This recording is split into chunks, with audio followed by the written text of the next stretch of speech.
Now, for more analysis on General Fan Changlong's visit, let's cross live to Mr. Peter Hakim, President Emeritus and Senior Fellow of the Inter-American Dialogue in Washington. Thank you very much for joining us, Mr. Hakim. So first, General Fan Changlong's visit to Cuba comes hot off the heels of his visit to the United States. What's the strategic thinking behind this?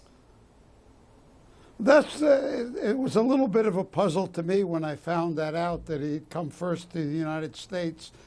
What I think his visit to Cuba is, more than anything else, is a show of solidarity with the Cubans.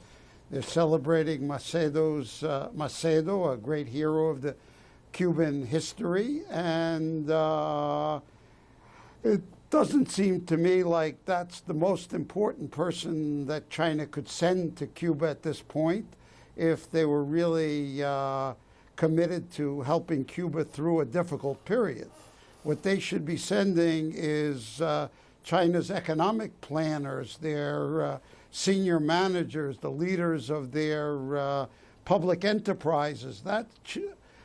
Cuba, if there's any threat to Cuba at all, it's that its economy is going to slow down and stall and really create some kind of humanitarian crisis.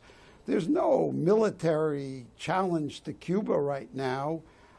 If there's any reason to send a senior military officer, it's maybe just to convince the military that well, but Mr. Hakim, don't you think military-to-military cooperation is a very important part of bilateral relationship between countries?